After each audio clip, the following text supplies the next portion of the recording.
Bonsoir.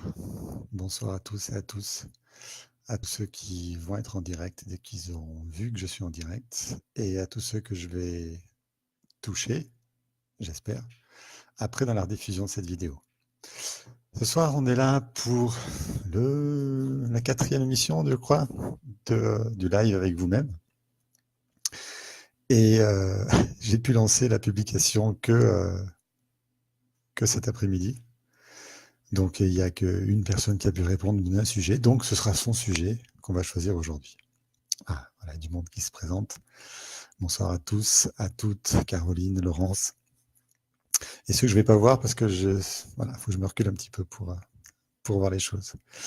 Cette personne sur l'événement que j'ai proposé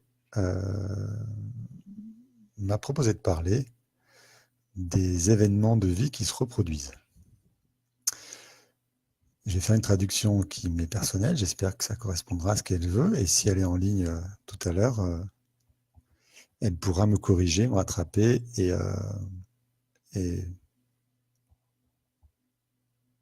dire un peu plus ce qu'elle voulait entendre par cette phrase très simple. Les événements de vie qui se reproduisent, c'est-à-dire pour moi des choses qu'on retrouve plusieurs fois dans notre vie.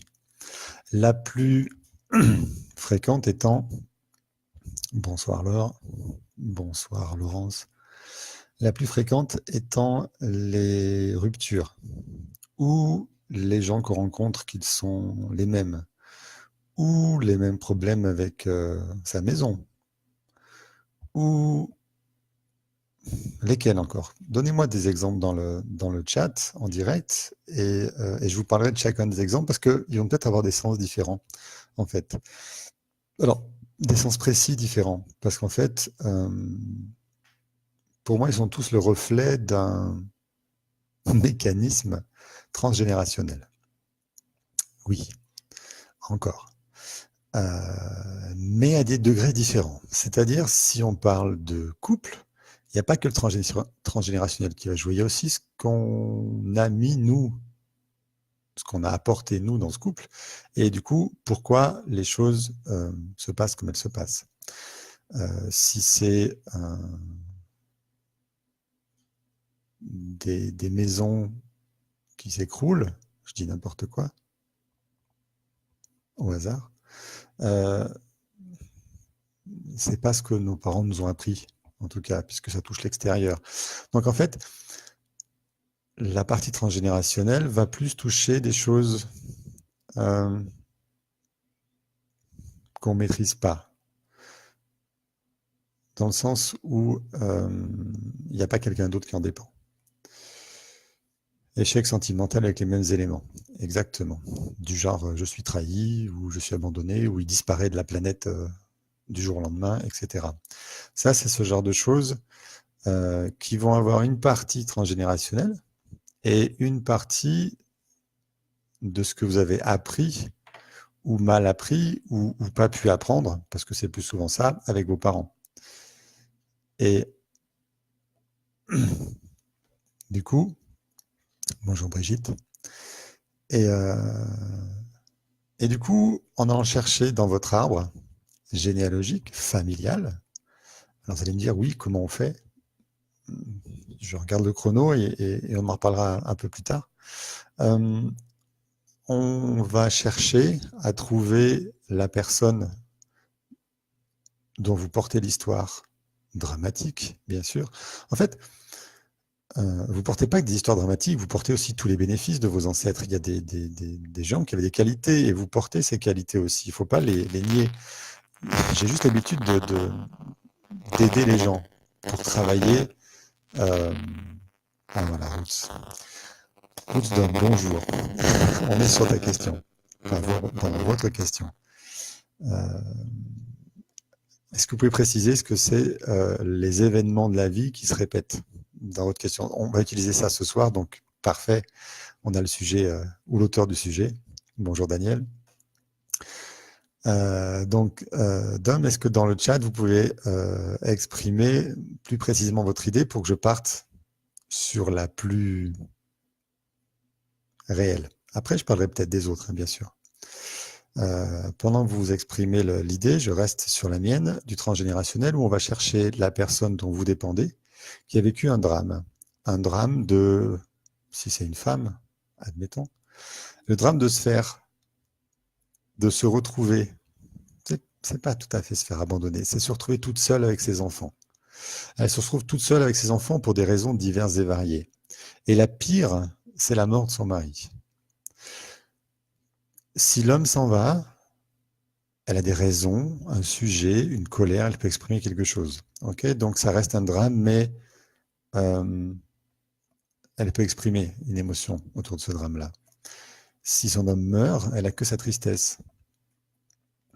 Et elle ne peut rien exprimer d'autre. Donc elle va garder toute sa vie ce fardeau de j'ai fait 6, 7, 8, 10 enfants avec lui à l'époque, et il est mort.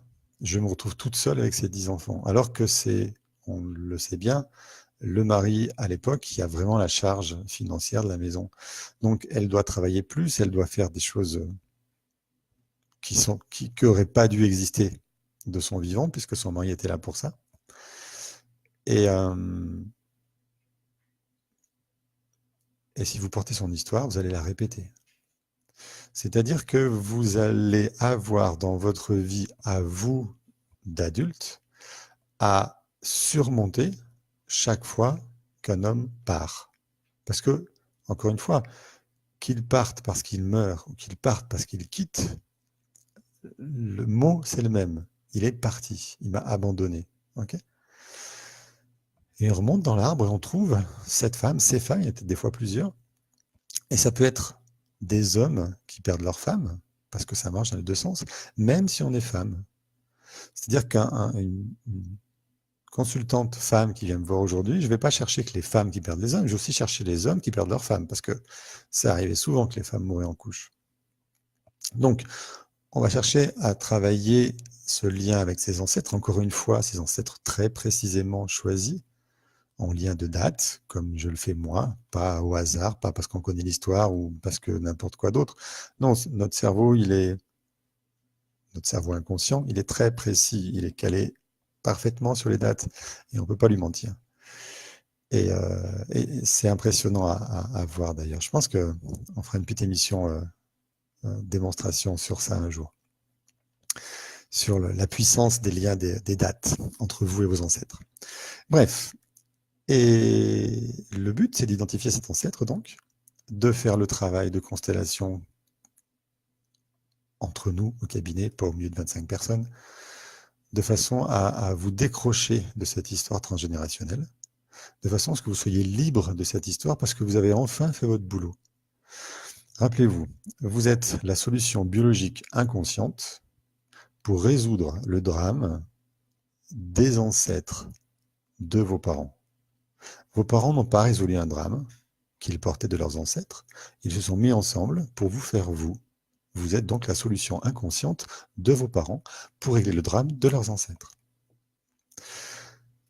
Vous le réglez, vous jouez ce rôle, vous venez dans la constellation, vous travaillez, vous libérez ces ancêtres de leurs histoires, vous avez joué votre rôle, donc vous ne portez plus l'histoire, c'est terminé, fini.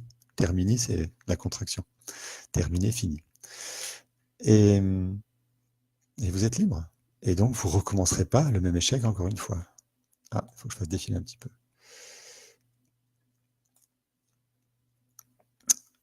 Laurence nous dit, fuite de l'autre, manque de communication, doute, peur. Oui. Fuite de l'autre, manque de communication, doute et peur. On va revenir un peu plus sur l'émotionnel dans ce cas-là. Marietta, bonjour Marietta.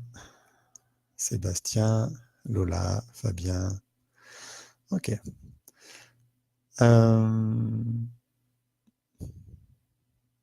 Le couple. Plus précisément, fuite de l'autre, donc l'autre part. C'est ça, Laurence, hein, manque de communication, doute et peur. Là, on va plus parler de féminin-masculin. C'est mon autre cheval de bataille, donc les relations féminin-masculin. Les relations de couple.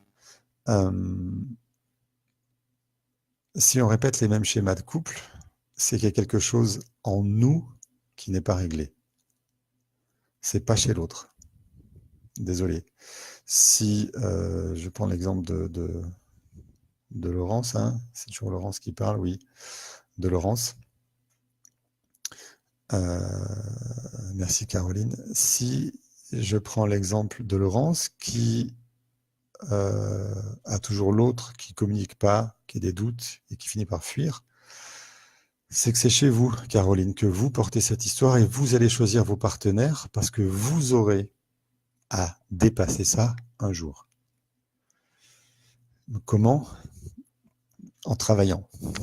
Parce que visiblement, dans votre vie, ça ne marche pas. Dans votre vie, vous n'arrivez pas à trouver les ressources en vous pour dépasser vos peurs. Et vous allez appeler votre partenaire pour qu'il vienne appuyer là, sur le bouton chez vous, qui va déclencher toute l'histoire. Il est parfaitement choisi à chaque fois. On le choisit, on l'aime, on commence une histoire avec lui, parce qu'il n'y a que lui qui va pouvoir venir appuyer parfaitement là, au bon endroit, là où il y a votre blessure. Le couple, c'est le meilleur endroit pour résoudre ses blessures personnelles. Ne pas être en couple, c'est la meilleure solution pour ne jamais être confronté à ses blessures.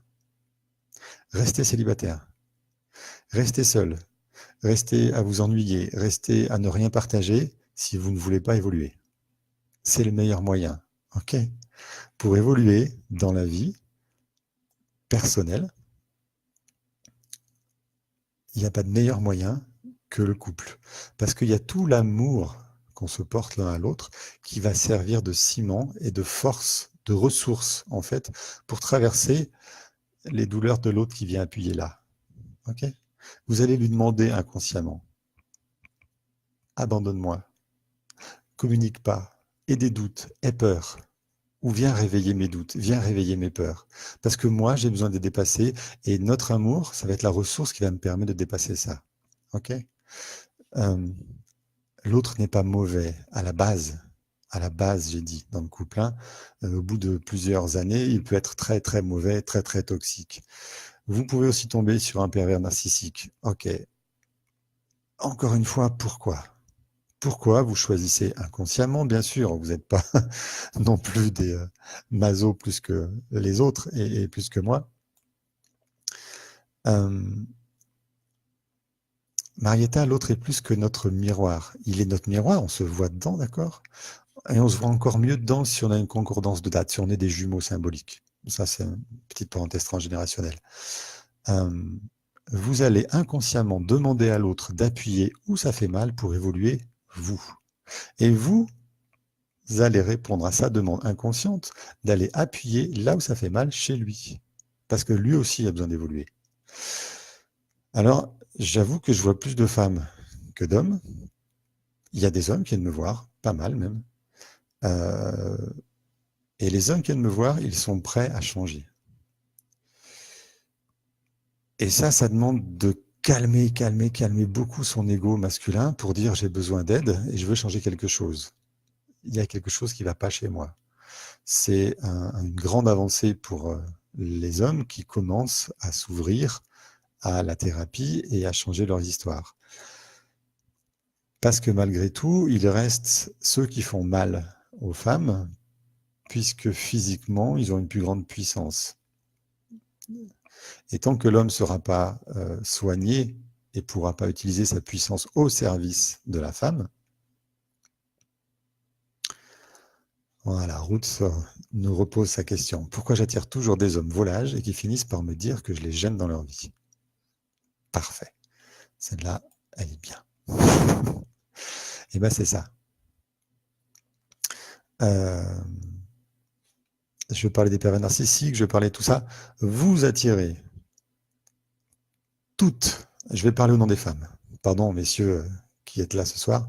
Je vais parler au nom des femmes. Vous attirez toutes des hommes qui sont là pour vous faire travailler sur votre histoire personnelle. Votre histoire personnelle, elle va se situer dans votre vie affective de 6 ans à aujourd'hui. Parce que à partir de 6 ans, c'est votre propre vie affective, c'est pas celle de vos parents et de votre mère en particulier. Ça, c'est Z% du problème. Z% de votre vie personnelle, ok? Ça s'écrit là, entre 6 ans et aujourd'hui. Mais tout ce qui se passe aujourd'hui, tous ces volages là, c'est que des répétitions de quelque chose qui, pour moi, vient d'avant. Alors, il y a des exceptions, il y a des histoires qui peuvent naître, ok, à 12 ans, quand je vois papa, volage, qui quitte maman. Oui, mais c'est Z% du problème. Ok. Y% du problème viennent de cette période-là, la période que j'appelle les défaillances parentales. D'accord? Vos parents sont défaillants. Et vous êtes des parents défaillants. Je l'ai été, je le suis encore certainement par un certain côté. Un parent défaillant. Ah, il n'y a plus de vidéo. Ah, si, c'est bien fixe, pardon. Je le suis encore certainement par certains côtés. C'est ma fille qui me dira quand elle ira travailler, elle pourra me dire, dis donc, là, tu n'étais pas très juste. Mais je l'étais beaucoup avant. Donc, j'ai réparé beaucoup de choses au fur et à mesure de mes compréhensions, de mes formations et de mes expériences. Ce qui fait qu'aujourd'hui, j'espère que ça va un peu mieux. Bref, vos parents sont défaillants, ont été défaillants d'une façon ou d'une autre. On peut être défaillant de plein de façons différentes. Ok. Le père absent est défaillant. Absent, juste, il travaille. Il n'est pas méchant, il n'est pas agressif, il travaille, il n'est pas là. Donc il n'est pas là pour assurer la sécurité. Il est défaillant. Donc moi, petite fille, je ne me sens pas en sécurité archaïquement, inconsciemment à l'intérieur de moi dans la maison, parce que papa n'est pas là. On va trouver cette manifestation-là chez les jeunes enfants qui font pipi au lit très tard. On fait pipi au lit pour se donner de la chaleur et de la protection biologiquement. Hein, on parle de décodage biologique là. Et cette chaleur, cette protection, elle aurait dû venir du père. Donc, il faut aller chercher le comportement du père défaillant dans cette famille-là. Petit aparté, je reviens sur ces Y%. Y% de ces hommes volages que vous rencontrez, d'hommes, viennent de cette période-là où quelque chose, je ne sais pas quoi, je ne saurais pas dire quoi, parce qu'on ne fait pas de prédiction, on va juste vérifier chaque cas par cas. Quelque chose s'est passé dans ce que vous avez appris de vos parents. Okay, un homme volage, c'est un homme qui va voir ailleurs. On peut expliquer par d'autres outils pourquoi il va voir ailleurs. Ce sera encore le sujet d'un autre webinaire. On va faire ça tous les lundis, ok? Il y en aura 52, moins quelques vacances au milieu. Donc, notez bien toutes les questions que vous pourrez poser. Je reste sur la répétition. Juste, on est sur le fait de la répétition, d'accord? Il y a Y% des causes de la répétition qui sont là, dans les défaillances de vos parents. Et il y a X%, X, Y, Z, qui font 100% au total de cet homme volage. Il y a X% qui viennent de ce que vous portez de vos ancêtres. Ça ne veut pas dire qu'il y avait un homme volage chez vos ancêtres. Ça veut dire que l'homme est parti. L'homme a abandonné la femme, ne l'a pas respectée. En tout cas, ça veut dire ce que vous ressentez. Si vous, d'homme, vous sentez humilié, c'est que vos ancêtres ont été humiliés. Si vous sentez trahi, vos ancêtres ont été trahis. Mais ils ont été humiliés et trahis, peut-être pas parce que l'homme est parti, mais peut-être parce que d'autres choses. Okay, ce qui est transmis, c'est l'émotion, c'est pas les faits. Attention, c'est pas la même chose. C'est l'émotion qui est transmise, le ressenti plus exactement. J'aimerais vous glisser le sujet à la façon Inception. La différence entre émotion et ressenti, c'est capital et c'est très important d'avoir cette notion-là pour comprendre un petit peu comment on fonctionne. Donc vous avez un ancêtre, ressenti, trahi, qui est en lien de date avec vous, et vous ressentez trahi quand cet homme est volage. Mais vous avez choisi un homme qui a la capacité émotionnelle, ou plutôt la blessure qui va le conduire à être volage. Je ne les excuse pas, attention. Être volage, c'est pas cool, c'est pas respectueux de la femme du tout. Okay, mais chez l'homme, ça se produit pour des raisons particulière due à un conflit, une blessure émotionnelle. Chez la femme aussi, pour d'autres blessures émotionnelles et d'autres conflits. Il n'y a pas de jugement, c'est juste une façon de voir les choses. Donc cet homme-là, quand vous le choisissez, il n'est pas volage du tout. Il est bien, il est amoureux, tout va bien. Mais il devient volage. Il devient volage parce qu'il porte en lui tout ce qu'il faut. Votre inconscient va le chercher avec ses petites antennes. Hop, pan, celui-là, il est parfait pour jouer le rôle de l'autre dans mon arbre qui a trahi l'ancêtre dont je dépends. Et je vais pouvoir rejouer ça parfaitement. Et vous allez l'utiliser. C'est honteux d'utiliser les gens comme ça, dites donc. Ça se fait pas d'utiliser les hommes. Eh ben si, et vous le faites. Et les hommes le font avec vous. Ok, c'est toujours 50-50. Donc, c'est la première chose que je dis quand quelqu'un, même pas une femme ou un homme, vient dans le cabinet la première fois et dit ouais, quel salaud, il m'a abandonné. Pardon, mais si vous abandonnez, c'est que c'est 50% de votre faute. Comment vous pouvez dire ça? Il est parti, sans rien dire? Oui, consciemment, socialement, ok. Mais inconsciemment, vous avez eu besoin de ça et vous êtes là dans ce cabinet aujourd'hui pour vous donner une chance de réparer tout ça. Et c'est tout. Si vous n'utilisez pas cette chance, ben, tant pis pour vous. Si vous l'utilisez, tant mieux. Et si vous l'utilisez à bon escient, c'est génial. Vous l'utilisez à bon escient, c'est parfait. Il n'y aura pas de souci pour pouvoir réparer tout ce que vous avez à réparer. Ce sera juste parfait. Donc, cet homme volage vient de ce que vous avez potentiellement vécu. Je refais la marche arrière. Hein. Potentiellement vécu. Alors, je ne suis peut-être pas dans le bon sens pour vous. Ok, ça c'est aujourd'hui et ça c'est le passé pour moi. Je recadre un petit peu. Aujourd'hui, vous êtes là aujourd'hui, votre problème, ok. D'aujourd'hui, en reculant jusqu'à vos 6 ans, c'est votre expérience de vie à vous. C'est Z% de la raison pour laquelle ces hommes sont volages. Vous avez de votre conception, 9 mois avant de conception même, mais votre conception à 6 ans, c'est la case défaillance parentale. C'est Y% du problème. Et avant, c'est tout ce que vos ancêtres ont vécu, que vous portez, c'est X%.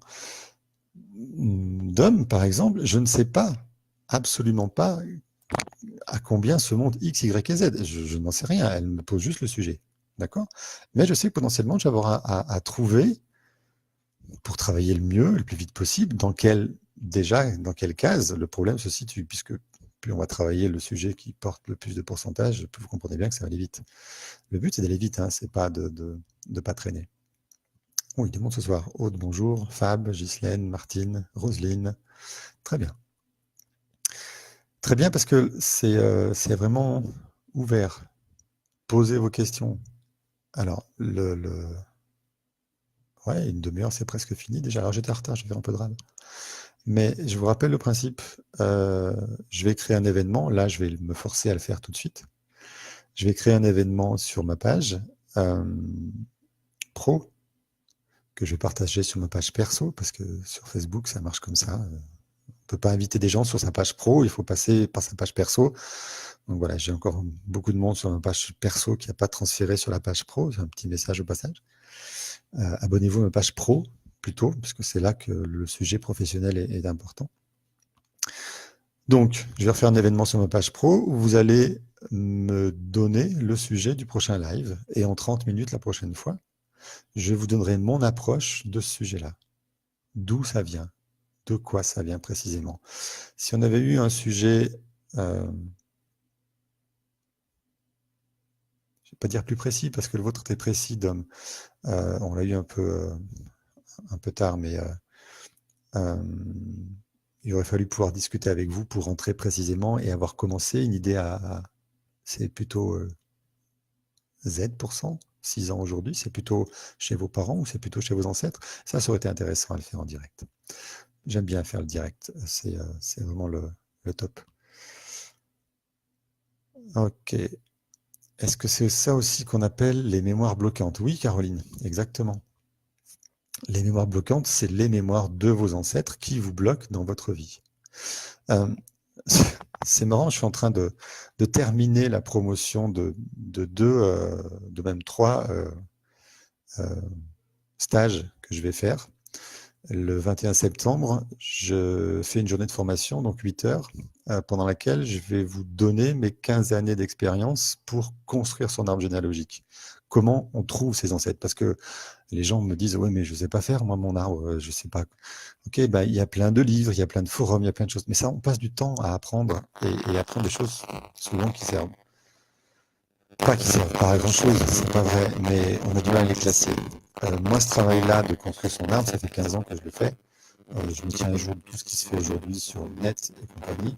Donc, pendant ces 8 heures, je vous apprends à vous former, à faire votre arbre. À la fin des 8 heures, vous avez tous les outils et un document qui récapitule tout. On a tout fait des exemples en direct, en live, au cabinet, puisque ça se passe au cabinet, dans une salle où on est tous ensemble. Et pendant cette période-là, vous allez apprendre à créer votre arbre. Ok ? À la fin, vous ressortez, vous savez faire. Et vous revenez une semaine, 2 semaines, très bien. Caroline, c'est passionnant, mais je suis du 13. Ok. Alors, sur mon site web, onglet transgénérationnel, vous trouvez tout l'explicatif des 3 niveaux de formation que je propose, le premier niveau et le deuxième niveau. Je les ai faits en webinaire. Ils sont déjà enregistrés en webinaire. Vous pouvez avoir accès à ces vidéos, prendre ces vidéos et utiliser ces vidéos chez vous pour apprendre chez vous. Ok ? C'est prévu, c'est enregistré, c'est listé. Il y a un coût qui est moindre que les webinaires parce que je ne suis pas présent avec vous pour répondre aux questions en direct, mais vous avez cette possibilité de le faire. On vient de finir une session de webinaire là en juin, juillet. On va recommencer là en septembre. On aurait dû commencer cette semaine. Peut-être, on va commencer cette semaine, je ne sais plus. Je vais rejoindre mon planning. Les webinaires du deuxième niveau. Le deuxième niveau, c'est une fois qu'on a un arbre, un début d'arbre, une ébauche d'arbre, quelque chose, on se retrouve en ligne, en webinaire, ou le 23 septembre, parce que je fais en stage aussi, physique. On se retrouve en ligne ou en stage, peu importe, c'est le même programme, et pendant 8 heures, je vous apprends à faire le lien conscient, éclairé, juste, et pas du tout abracadabrant. Vous verrez, c'est très très très concret, avec les ancêtres qui ont porté vos drames. Et je vous apprends quel type de ressenti vos ancêtres ont pu avoir suivant la place qu'ils ont dans la fratrie, qu'ils soient le père ou la mère, ou l'aîné des enfants, le dernier des enfants, celui qui est mort, celui qui reste vivant, etc. etc. Okay ? En 8 heures, je t'apprends ça, et en 8 heures, vous pourrez explorer votre arbre. On va travailler sur vos exemples à vous. Vous pouvez ressentir, vous, ce que vos ancêtres ont potentiellement ressenti, et voir à quel point c'est connecté avec vous. Je l'ai fait déjà plusieurs fois, c'est à chaque fois impressionnant pour tout le monde. C'est vraiment une journée très riche, celle-ci. Et pour ça, il vous faut juste avoir quelques générations dans lesquelles potentiellement il y a des drames. Par drame, j'entends des enfants morts jeunes, okay, ou des parents morts alors que leurs enfants n'ont pas encore 20 ans. Parce que jusqu'à 20 ans, ça reste un drame pour l'enfant. Ok. Si vous avez ça, il y a le stage du 23 septembre à Grenoble. Il y a aussi le webinaire niveau 2 qui va commencer, pas consommer, commencer du coup la semaine prochaine, je pensais pas cette semaine. Et on se retrouve, combien c'est les webinaires? C'est toutes les semaines, et c'est 1h30 toutes les semaines pendant 6 semaines. On fera 8 heures de webinaire pour que vous ayez le même programme qu'en stage. Ok. Après, il y a un niveau 3. Et là, je déborde, j'en profite. Un niveau 3 qui s'adresse aux thérapeutes. À n'importe quelle personne dans la relation d'aide, en fait, j'ai envie de dire. Aux personnes qui ont déjà une posture thérapeutique avec les gens qui reçoivent dans leur cabinet. D'accord ? Le critère est un peu spécial parce que je vais apprendre à ces gens-là à utiliser les outils que j'ai développés à partir de mes formations. J'étais formé en décodage biologique En décodage biologique, on a parlé de transgénérationnel. Il existe un module de formation transgénérationnelle pure dans ma formation. Je l'ai fait, bien sûr, ça m'a intéressé plus que tout, parce que c'est vraiment le top, c'est la source, et voilà, il y a les ancêtres, vos parents, et puis votre vie. Donc vous vous rendez bien compte que travailler sur votre vie, c'est bien, mais si vous ne savez pas d'où ça vient, potentiellement de chez vos parents ou de chez vos ancêtres, ça suffit parfois pas. Donc, cette formation transgénérationnelle, elle vient de cette formation de décodage, mais elle vient aussi de ce que j'ai appris moi en sexual grounding thérapie, de mon expérience à moi, plus de plusieurs formations que j'ai fait en développement psycho-affectif de l'enfant et de mon expérience personnelle. J'ai envie de dire, j'ai groupé tout ça dans une formation que je fais sur 3 jours. Et pendant 3 jours, je vais apprendre aux thérapeutes à utiliser mes outils de transgénérationnel, c'est-à-dire repérer les ancêtres dans l'arbre, expliquer aux gens, leur faire les constellations qui vont les libérer. Okay, parce qu'il n'y a que dans la libération à travers les constellations, qu'on fait au cabinet en privé et pas en grand groupe, que pour moi, on peut arriver à libérer ses ancêtres. Okay, c'est ouvert aux thérapeutes uniquement, je rappelle. C'est sur 3 jours, c'est du 2 au 4 novembre. Ce sera sur Grenoble. Je ne fais pas ça en ligne parce que je vais utiliser des outils pratiques où je vais suivre les gens pendant ces 3 jours, où ils vont travailler, expérimenter, vivre, ressentir, relâcher et travailler sur eux aussi. C'est le but, c'est de ressentir. J'ai été formé comme ça. Tant que vous n'avez pas ressenti ce qui se passe et ce qui peut se passer vous-même ou avec quelqu'un en face de vous, vous ne savez pas exactement ce que vous pouvez faire et que vous ne pouvez pas faire. Donc, le but de la formation, c'est que vous ayez une expérience pratique. Vous sortez le dimanche soir, 17h, et le lundi matin, 9h, vous pouvez commencer au cabinet. C'est comme ça. Je ne veux pas donner autre chose, pas quelque chose de théorique, pas un bouquin, pas rien. Je pourrais écrire des livres, mais ça ne m'intéresse pas. Je veux vraiment que des gens aient une formation pratico-pratique pour donner ça. Parce que pourquoi je serais le seul à le donner? Pourquoi il n'y a pas d'autres personnes dans la France, le monde, qui pourraient profiter de cette richesse de mélanger décodage biologique, transgénérationnel, donc psychogénéalogie pure, et tout le travail familial, thérapie familiale, développement psycho-affectif de l'enfant.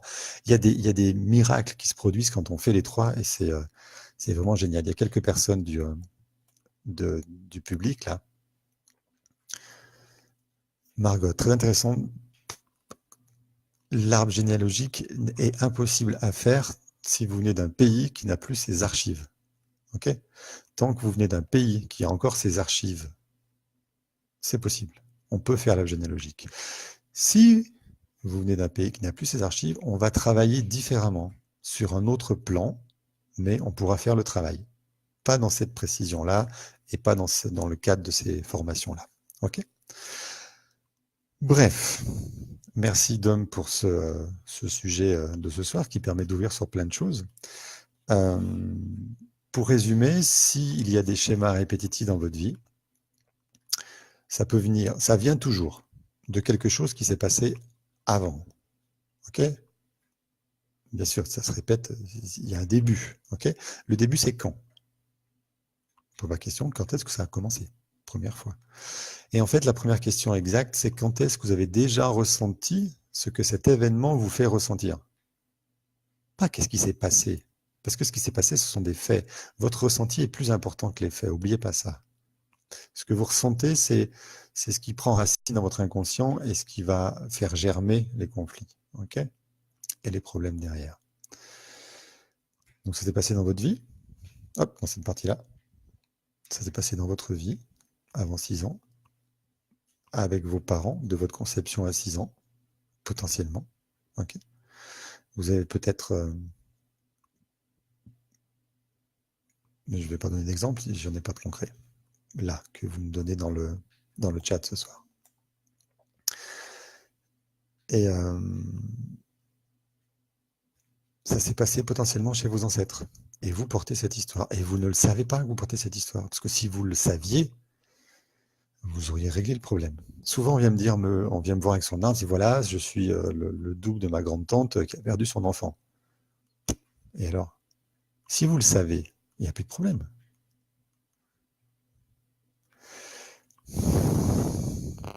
J'exagère. Si vous le savez, il y a au moins 20% du problème qui a été dépassé. Si cette grande-tante qui a perdu son enfant, c'est une grande-tante adulte. Elle n'a pas à voir avec votre généalogie. Okay. Si cette grande-tante a perdu cette tante avant que vous naissiez, ce qui est possible, hein, c'est une tante, il y a de fortes chances, et que vous portez les dates de cette tante, là, on va chercher ce que votre mère a cherché à régler avec sa grand-mère. C'est tout. Mais c'est pas la grande-tante le problème.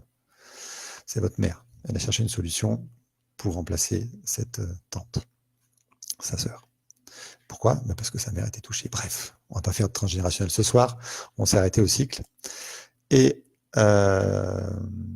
Nicole, je vais pas faire le module 3 sur Lyon, non, parce que Lyon, c'est assez proche de Grenoble et que j'ai tout ce qu'il me faut à Grenoble pour le faire. Donc, je me dis que les gens de Lyon vont pouvoir se déplacer à Grenoble sans souci. Ou alors, si on en discutera après. Mais j'entends ta demande et on l'a déjà demandé sur Paris, sur Perpignan, etc. Et j'étudie toutes ces questions-là. Il faut un groupe assez conséquent pour que ce soit intéressant de faire le travail. Il ne faut pas que vous soyez 5 thérapeutes parce que sinon, ça va être bancal comme formation. Il faut pouvoir tourner, switcher, avoir beaucoup d'exemples à utiliser. Bien, je vous remercie. Je vous rappelle le principe des lives. Je vais poser un événement sur ma page pro qui va vous proposer de poser des sujets pour la semaine prochaine. Et je vous retrouve lundi, semaine prochaine, 19h30, pour un autre live avec vous-même. Merci de m'avoir suivi. Bonne soirée à vous. Et j'arrête la vidéo en direct. Au revoir.